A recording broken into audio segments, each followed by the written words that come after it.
जी के स्प्रिंग के मुअज़्ज़ज़ दोस्तों, अस्सलाम वालेकुम।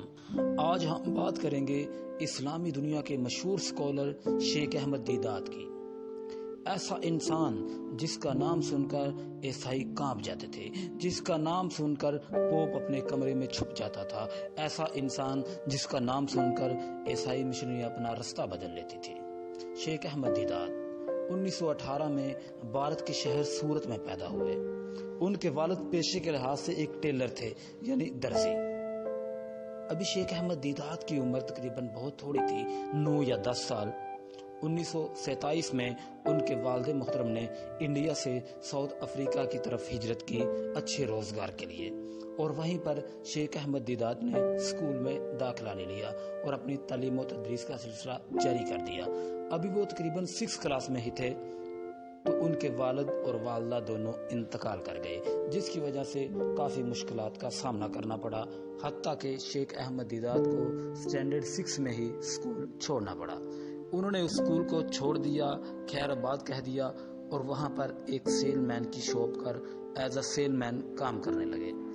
वहाँ पर जहाँ वो काम करते थे एक ईसाई मिशनरियों का स्कूल था, जहाँ पर यंग नौजवानों को मुसलमानों के खिलाफ तैयार किया जाता था, और वो लोग शेख अहमद दीदात को मिलते तो तरह तरह का मजाक उड़ाते और इस्लाम पर मुख्तलिफ तरह के एतराज़ात करते, क्योंकि शेख अहमद दीदात का जहन इतना वसी नहीं था उस वक़्त, इसलिए वो परेशान हो जाते और उनके पास कोई जवाब नहीं था।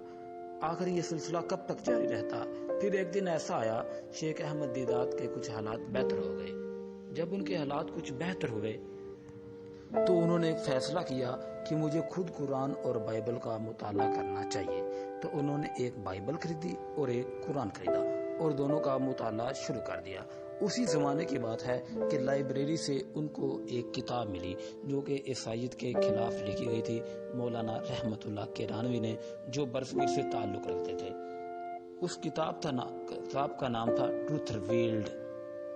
उस किताब को पढ़ने के बाद शेख अहमद दीदात के दिल की दुनिया ही बदल गई। इजहारुल हक किताब पढ़ने के बाद शेख अहमद दीदात ने खुद को इतना प्रिपेयर कर लिया कि वो ईसाई मिशनरियों के चैलेंज को कबूल करने लगे, और वो जानते थे कि ईसाई मिशनरियाँ कहाँ तक बोलती हैं, क्या करती हैं, और वो बजाते खुद कहते हैं कि इस किताब ने मुझे चेंज कर दिया और एक मुसलमान बनने पर मजबूर कर दिया। फिर उन्होंने फैसला किया कि इन मिशनरियों को, इन लोगों को जो मुसलमानों के खिलाफ हैं, राह रास्त पर लाने के लिए काम करना चाहिए। तो फिर इन्होंने छोटे मोटे मनाजरों में हिस्सा लेना शुरू कर दिया, और उसके बाद शेख अहमद दीदात ने एक लेक्चर दिया, Mohammad peace be upon him the greatest. ये डरबन में साउथ अफ्रीका का एक शहर है। वहाँ की जो जामे मस्जिद थी उसमें 15 लोगों के सामने इस लेक्चर को दिया गया। उसके बाद शेख अहमद दीदात को बड़ा लोगों ने अप्रिशिएट किया, क्योंकि उस लेक्चर के अंदर स्ट्रॉन्ग इररेफ्यूटेबल आर्गुमेंट्स थे। उसके बाद शेख अहमद दीदात इसी काम से वाबस्ता हो गए और लगातार अपना काम जारी रखा। इसी दौरान उन्हें किसी तरफ से फंडिंग आई। उन्होंने अपना एक अदारा तैयार किया, IPCI, यानी इस्लाम की अशात के लिए एक ऐसा अदारा जो गैर मुसलमानों तक हक का पैगाम पहुंचा सके। उस अदारे में काम करते रहे और आखिरकार कुछ ऐसे लोगों से उनका वास्ता पड़ा जो पादरी किस्म के लोग थे। उनसे उनके मनाजरे तय हुए, और इसी तरह जब वो मनाजरे जीतते गए तो उनका असर और शौक पूरी दुनिया में फैलता गया। अमेरिका से, कनाडा से, ब्राज़ील, मुख्तलिफ यूरोपियन कंट्री से उनको खतूत आते।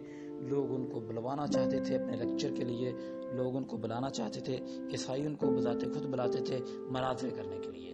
और इसी तरह उन्होंने पहले साउथ अफ्रीका के बड़े बड़े ईसाइयों से मनाजरे किए और कोई मनाजरा भी नहीं हारा, बल्कि जीतते चले गए।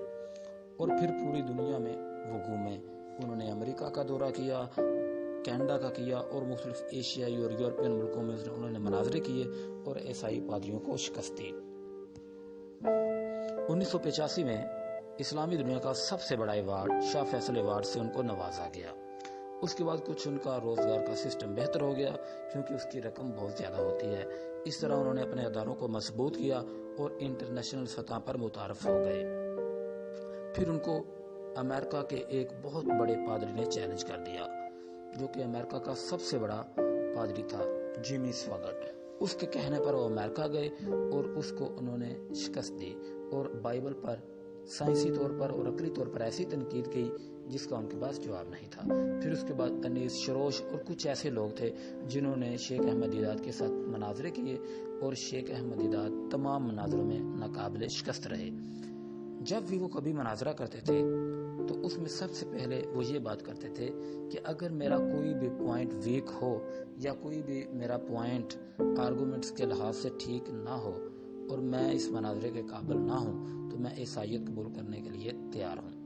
اور پوری دنیا کے اندر ان کا اثر اور شوق پھیل گیا، ان کے مختلف اسٹوڈنٹس بنتے گئے، ایشیائی ممالک سے ان کے پاس گئے اور مشہور اسلامی اسکالر آج کی دنیا کے ڈاکٹر ذاکر نائک بھی انہی سے متاثر ہو کر اس فیلڈ میں آئے۔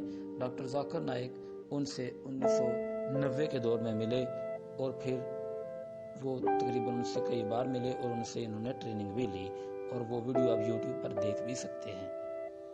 اس کے بعد 1996 میں شیخ احمد دیدات اپنے عروج کی بلندیوں پر تھے اور آسٹریلیا کے اندر ان کو بلایا گیا ایک لیکچر کے لیے۔ لیکچر کا عنوان تھا Christ in Islamic viewpoint اور یہ لیکچر اس دن تھا سڈنی ہال میں جو کہ بہت بڑا ہے اور وہ بھر چکا تھا۔ یہ لیکچر ایسٹر کے دن تھا یعنی گڈ فرائیڈے کے دن۔ اس دن شیخ احمد دیدات نے تقریباً 1-1.5 گھنٹے کا لیکچر دیا اور سوالوں کے جواب دیے۔ اس لیکچر کے اندر انہوں نے ایسی متاثر کن باتیں کی کہ پوری عیسائی دنیا پریشان ہو گئی۔ جب انہوں نے وہ لیکچر مکمل کر دیا تو ان پر عیسیٰ علیہ السلام کی گستاخیوں کے، عیسائیوں کی گستاخیوں کے الزامات کی بارش ہو گئی اور صبح میڈیا ان کے قریب جاتا رہا۔ انہوں نے 1-2 انٹرویو ریکارڈ کروائے اور سیکیورٹی میں وہ واپس افریقہ چلے گئے۔ افریقہ میں تقریباً 1-2 ماہ قیام کرنے کے بعد وہ کہیں جا رہے تھے تو ان پر سٹروک ہوا، یعنی ان کو فالج کا اٹیک ہوا اور جس کے بعد تقریباً 10 سال وہ اسی حالت میں رہے اور بولنے، اٹھنے، چلنے کے قابل نہ رہے۔ آخرکار 2005 میں وہ اس دنیا فانی سے کوچ کر گئے اور ان کا کام آج بھی پوری دنیا میں زور و شور سے جاری ہے۔ چاہے آپ افریقہ میں چلے جائیں، چاہے آپ امریکہ میں چلے جائیں، آپ کو وہاں پر اس کے شاگرد نظر آئیں گے۔ آج کے بڑے بڑے اسکالر ڈاکٹر ذاکر نائک، بلال فلپس، حمزہ یوسف امریکہ سے بلونگ کرتے ہیں، اس طرح اور بھی بہت سارے اسلامی اسکالر، محمد حجاب، سب ان سے متاثر ہو کر اسی فیلڈ میں آئے ہیں اور ان کا کام مسلسل جاری ہے۔ اور ان کے بیٹے نے بھی بہت کام کیا جن کا نام یوسف دیدات تھا۔ 2020 میں ان کو ڈربن کی ہائی کورٹ میں کسی نے گولی مار کر قتل کر دیا اور ابھی تک مقدمہ جاری ہے اور ان کا ادارہ IPCI ابھی تک جاری ہے اور کام کر رہا ہے۔ دعا ہے کہ اللہ تعالیٰ ان کے کام کرنے پر اور بہت زیادہ محنت پر اللہ تعالیٰ ان کو جنت الفردوس میں اعلیٰ مقام عطا فرمائے۔ اگر آپ کو ہماری ویڈیو اچھی لگی تو ہمارے چینل کو سبسکرائب کیجئے اور گھنٹی کے بٹن کو دبائیے تاکہ آئندہ آنے والی